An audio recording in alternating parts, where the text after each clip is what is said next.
I was 42 when I finally figured out what I wanted to do, which is a little bit older than 18. Hi there, I'm Mindy Jensen. And I'm Carl Jensen. And this is the Mindy And Carl. on Living a FI Life, where we talk about what happens after you reach financial independence. Why do we call this show Living a FI Life? Because we're talking about and talking to people who are living their best life after reaching financial independence. And that is actually a very important distinction that we're going to talk about today, living your best life. Oh, so you're talking to me today. So are you saying that I am living my best life? Because you're kind of still working and I'm kind of retired, I guess, by traditional definitions. I don't know that kind of is there. You are retired and I am still working. There's no kind of about it, mister. I like our life. I mean, if you ever want to retire, I'd be completely fine with that. But I'm fine as a my Wi-Fi status. Wi-Fi? What's our term for that? Wi-Fi. You have to really overpronounce that. Otherwise, it just sounds like Wi-Fi, and people are like, "Whatever, everybody's got Wi-Fi. I got Wi-Fi too." Yeah, we'll get sued by the Wi-Fi people. That's probably trademarked. Is that? No, that's not trademarked. That can't be trademarked. That's like blacktop roads. You can't trademark that because it's everywhere. Well, we'll find out after this goes live. So I would like to tell you about a thought I've had a lot, and this thought came up after I retired, and that thought is I think financial independence, this whole FIRE movement, is actually a patch on an imperfect life. Like, for example, if we all loved our jobs, and by the way, you might be the example of this, but let's say you completely love your job, you have a flexible relationship with it, so you've got good vacation time, you've got good benefits, you can spend time with your kids, maybe you work from home, and if it paid well, why would you ever quit? I think meaningful work really gives us purpose. And I always tell people I haven't worked since 2017, a formal job, but I've probably worked harder in my life than ever, but it's doing the work I really love. Like, humans are not made or programmed to sit on the couch. That is a recipe for depression, disaster, and an existential crisis. So we've come up with this thing called FI because we don't have this perfect situation and we want to get out of that imperfect situation. So our life isn't perfect, and this is one way to escape from it. What do you think about all that? Well, I think you're right. I think that we are expected to know what we want to do for the rest of our lives at the age of 18. And that is really unfair. I remember my 18-year-old self. And if you listen to the BiggerPockets Money podcast, I have said multiple times over the years, I studied fashion design, and nobody who has ever met me in real life is like, yeah, she looks like a fashion maven. It was a passing phase, and I wish that I would have studied something different. So you get kind of stuck in a job. I transitioned from fashion design to graphic design, and I was a graphic designer for 13 years, but I always felt like any minute I felt like an imposter. Like any minute they're going to be like, oh, you really don't know what you're doing. You're terrible at this. You're fired. And it wasn't until I found BiggerPockets and the job that I had at BiggerPockets as their community manager, which then morphed into talking about money and real estate on the BiggerPockets Money podcast, that felt like I belonged. I was 42 when I finally figured out what I wanted to do, which is a little bit older than 18. And 42 is like the magical number, right? Hitchhiker's Guide to the Galaxy. So it's that's very appropriate. But I know you don't have a horn coming out of your head, but I feel like I'm talking to a unicorn because you are one of those people who could quit, but you keep working. And I think that's amazing. And yeah, watching on YouTube, Mindy just put something on her head. What is that? A microphone cover? But it's a microphone cover. Woohoo! I'm a unicorn. I want to talk more about this whole FI thing. And I think, so we discovered, geez, I'm 52 now. I'm old. I don't feel it. I feel great. But I discovered this when I was 37, and that wasn't that long ago, at least in my mind.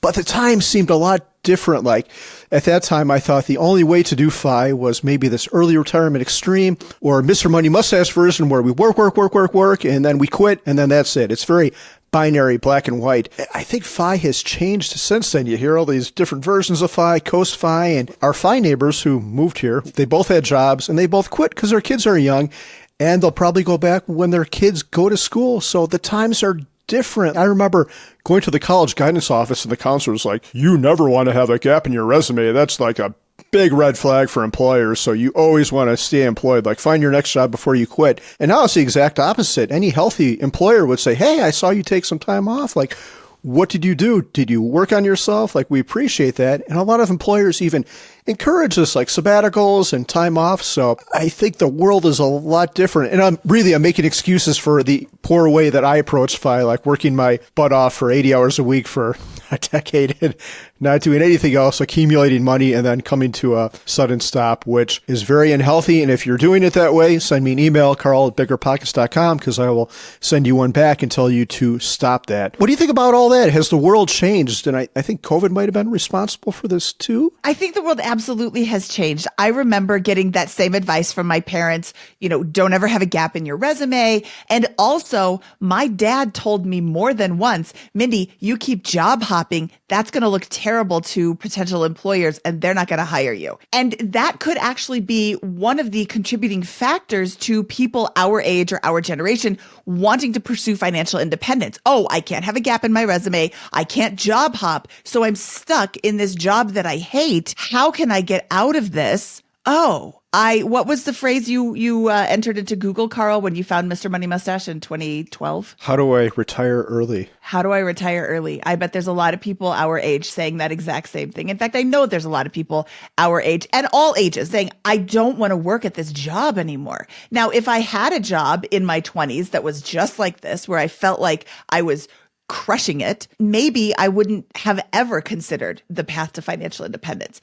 But also, the path to financial independence is getting you to a point where you can then live the life that you want. You don't have to trade your time for money. You don't have to be at the job that you hate with working for the boss that you can't stand. You can instead do what you want. And I remember, Carl, in our 20s, you were talking about going and being a forest ranger. Do you remember that? I do. You were like, well, I don't want to do that now because it doesn't pay very well. But maybe when I retire, I'll be able to do that because I don't have to worry about doing it for the money and, putting food on the table. Yeah, I still hang out in the trees. I go for a hike usually every week when the weather's nice. I just don't get paid for it. That's okay, though, because you don't have to be there. The path to financial independence. The thing is, when we discovered it, I thought there was one path, you work, save, and that's it. But the truth is, there are many paths. There's many different ways to get here. But I think the thing that's more important is no matter which path you take, you should take a path that has beautiful views and that you're enjoying yourself, not this head down, mad rush where you give away the best years of your life. Like after your late 20s, your body is in decline. So don't give away the best years of your life and not enjoy it for this thing in the future. I hear people all the time, and this is kind of my fault because I started a blog called 1500days.com, and 1500 days was the amount of time I thought it would take to retire early. So I don't know if you've ever seen this, but we go to these conferences, these money conferences, and people have probably come up to me at least 10 times saying, I've got my number. And sometimes it's ridiculous. They're like, my number is 3,752. I'm like, whoa, that's like 10 plus years out. They're like, I can't wait for that. And I have anxiety. I just want to be there. I'm like, no, you should be looking at tomorrow and today. Don't worry about 37, whatever. That's ridiculous. Again, do as I say, not as I do. I sound like an old man when I say that. Maybe I am an old man. Yeah, well, I don't want to call attention to your gray hair and gray beard, but I'm very wise. And I'm older than you. Let's talk about a better way to possibly do this if you're on the path or near the end. Like, number one, I think if you don't like your job, switch. And this is something I didn't do. Like, I had a job that was stressful, but it paid a lot. And my sole focus was retirement. So in my head, I'm like, I must stay at this job. I don't like my life. Like, how silly was that? It seemed the right thing to do at the time, but in retrospect, not good. Yeah, we have examples on the Bigger Pockets Money podcast with episode 98 with Financial Mechanic and episode 110 or 111 with A Purple Life, talking about how they strategically job hopped on purpose from a starting salary, an entry-level salary, up to a much more lucrative salary in just a few years. And the reason that they could do this is because the new hire budget is always bigger than the retention budget. So you go in and you ask your boss for a raise and they're like, sorry, it's not in the budget. Then you go and find a new job and they're like, yeah, we can give you a much bigger starting salary because we appreciate the skills that you're bringing to us. It should just be about money though, too. If you're unhappy, no amount of money is worth severe stress because that'll take you out before your time is up. Exactly. Another thing, if you don't like your entire career, you can change that too. How many careers have I had, Carl? I started out in fashion design and then I went to graphic design and then I went to quilting supply distribution. And now I am in my, fourth career, podcasting. I mean, that didn't even count all of the jobs that I had before I graduated college that were waitressing and, things like that. Okay, so you said I'm unemployed, but I consider myself a professional podcaster now too. Oh, okay. So there we go. Carl is a professional podcaster. I'm not as polished as you. Someday I aspire to be your level of podcasting ability. Well, you've got 2 years under your belt, so only 6 more. Probably the most profound example of someone who switched up their career is maybe Doc G. In his book, just to back up a second, Doc G was a hospice doctor, and I don't think he does it anymore. I think he's left it completely. But in his first book, he mentions that was never his real true calling. His real true calling was to be a communicator, to write, to talk to people, facilitate conversations. And people like that are the most amazing because being a doctor, there's just a little bit of sunk cost to that career to be able to give that up, leave it in favor of something else. But I think it's a bold move and a wise move. Yeah, I do think that he's still doing it 10 hours a week, but he has removed everything about hospice doctoring that he doesn't like and has only kept in what he wants while he pursues this other new career of podcasting and writing. Doc G is on the Earn and Invest podcast. Another thing to consider is maybe you do like your job and you're just feeling burned out. Maybe you do like your career and you're just feeling burned out. When we were in our career building mode, having a gap in your resume was the kiss of death. You had to explain it away and it had to be something really, really believable. Like I went back to school and got a new degree. And then also that would have to show up on your resume. Or, I was taking care of my sick parents or, something really believable. Now it's completely okay to say, I took a sabbatical. I was feeling burned out and I took 3 months off and now I'm back and I'm looking for a job that fulfills me.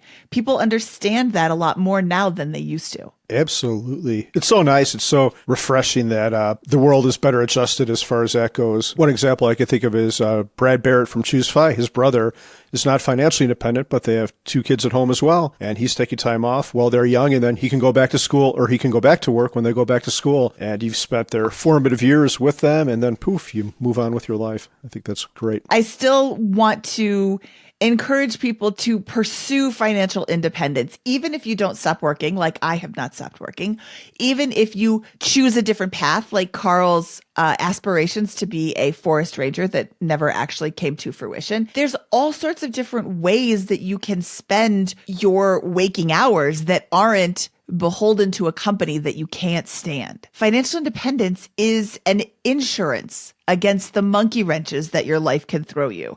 There was a couple on Twitter that I followed for a long time, Mr. and Mrs. Pie. Yeah, I remember meeting them. We knew them at conferences, and then he came down with glioblastoma, brain tumor, and that was the end of the road for him. But because they had saved, she was okay. So sad, especially their case, because I don't think he was out of work that long, or he had quit that long, and then poof, it was over. But at least he passed knowing that everything was taken care of. I think this is such an important point because if you pay attention to Instagram and you look up fire or fi, there's a bunch of people in camper vans on the Mexican Riviera, beautiful people on the beach at sunset, and all that stuff is great.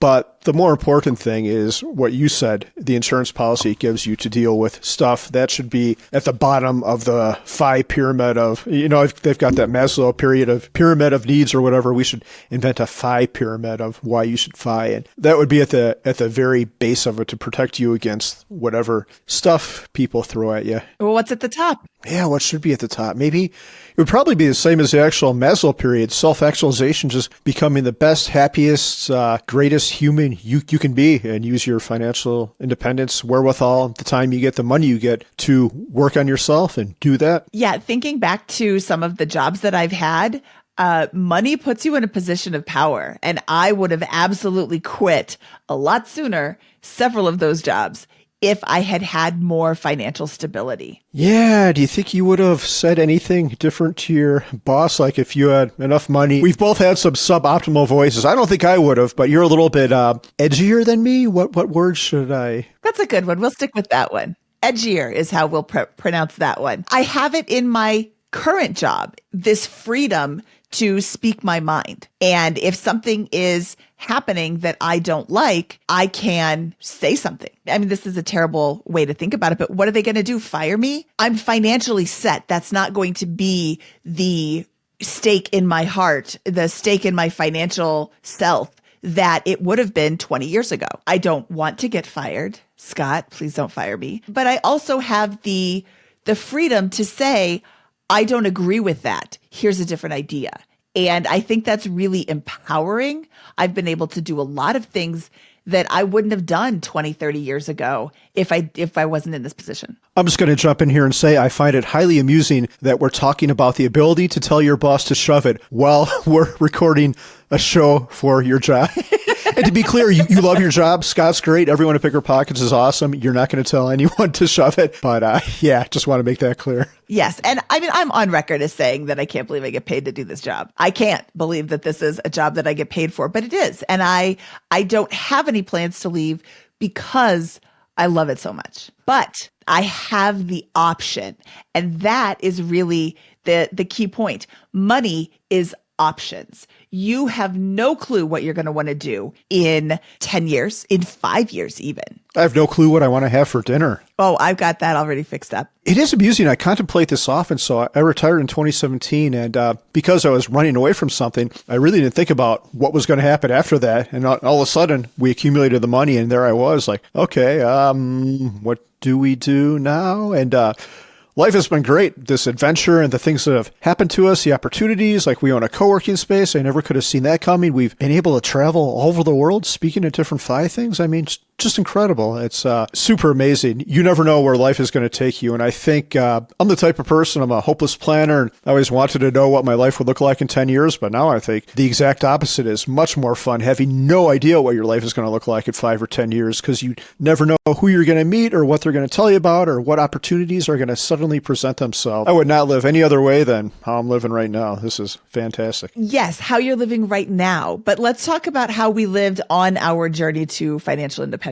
I don't think that we did it right. And I've said this several times, but I want to come clean to our new Living a FI Life viewers. The way we did it was wrong. We focused solely on the end goal and didn't really pay attention to what we were doing and how we were spending our time, other than to focus all the time that we were spending to get us to the end goal. So the death march to FI, the obsessing about the end goal and not enjoying the journey, obsessively checking and tracking numbers, foregoing vacations, rehabbing houses after work, skipping time with friends just so we could accumulate more, save more. I think Ramit calls it living your rich life. And we did not live a rich life. We lived a life of deprivation, and I don't want to say misery because it wasn't miserable, but we definitely lived a life of deprivation, all so that we could reach this one event, being financially independent so we could quit our jobs. Yeah, in hindsight, you should have quit your job and gone and gotten a different one, because we were already saving the bulk of your income anyway. So what does it matter if your income goes down a little bit, but your happiness level goes up exponentially? I see these posts on Twitter all the time. Oh, would you, for $250,000 a year, be available 24/7, or $100,000 a year, only have to work 40 hours a week? I'm like, 100,000 for 40 hours a week. I am actively looking to remove things from my life, remove complications, remove hassles. And I don't want to be available 24/7 to somebody else. Wait, is someone going to offer me $250,000 for this job? I'd like to hear more about it. It's a hypothetical. Nobody's actually going to give you that money, sweetheart. Plus, you don't get to work. It's too little. I'll do it for $500,000. It depends what they want me to do too. I'm not that much of a sellout. Okay, so the message that I want to share with our listeners, I want them to take away from this video is, if you're still on the journey to financial independence, take a look at how you're doing it. Are you enjoying yourself? Are you still incorporating fun into your life? Are you going to dinner with friends or having friends over instead of working on the house, not obsessively tracking your finances? Then yay, you've won. Congratulations. But if you're doing it like we did it, if you're skipping the things that matter just to reach financial independence sooner, look into what it is in your life that's making you so focused on this and try to change that so this end goal isn't the only thing that you're thinking about. Recently, Scott and I spoke to Sahil Bloom, and his new book came up during our conversation. It's called The 5 Levels of Wealth, and it's not what you think. It's not what I thought. Sahil's 5 levels are time wealth, the freedom to choose how you spend your days; social wealth, the relationships in your life; mental wealth, your purpose; physical wealth, your health and your vitality; and finally, your financial wealth. What is your definition of enough? And I like that that is where he's focusing, because let me tell you, there are so many people who, once they hit their number, they move the needle. And then they hit that number and they move the needle, and then they move the needle, and there's never going to be enough because they don't understand what the concept of enough means to them. I think, Carl, you and I have finally figured out what enough is. And now, even if we continue to accumulate wealth, it's more of a game, not a, oh, I have to get more. I don't have enough. I don't know. If you made a little bit more, I could probably buy a helicopter, and I think I would really like a helicopter. That'd be a fun way to buy groceries. I don't even know how much a helicopter costs, but no, you don't get one. You don't even know how to fly a helicopter. I've actually looked into it. They're only like $1 million. If you just got like 1,000,000% raise, I think we'd be okay. Okay, Scott, you heard this. Can I have 1,000,000% raise so that Carl can get a helicopter? And Scott, we'll take you for a ride too. It'll be awesome. Yeah, Scott just got back to me. He said no. The whole point of this episode is we did financial independence as an all or nothing thing, but what you really should be doing is trying to find a way to enjoy your life no matter where you are on your journey. You should have a number. You should pursue financial independence, but ideally, you're living such a good life along the way that it doesn't change much once you actually reach it. If it does change a lot, I think you probably deprived yourself or did something wrong along the way. We focused on the wrong things during our journey, and now we're trying to make up for it. And I think we're doing a pretty good job now. The whole purpose of FI is to live your best life and to be happy, but you should be doing that the whole way. You shouldn't wait to have a big amount of money. It's not going to make that big of a difference. If you read studies, you know that happiness mostly comes from the inside and how you perceive your situation in the world. Your goal should be to eventually become financially independent. It shouldn't be your focus. Your focus should be happiness all the time. Yeah, focus on the journey, not the end result. All right, if you like this video, please click the thumbs up and don't forget to subscribe to this channel for more Living a FI Life episodes just like this. This is Mindy Jensen and Carl Jensen signing off. Thank you so much for listening to another episode of Living a FI Life. And with it, Mindy and I say goodbye.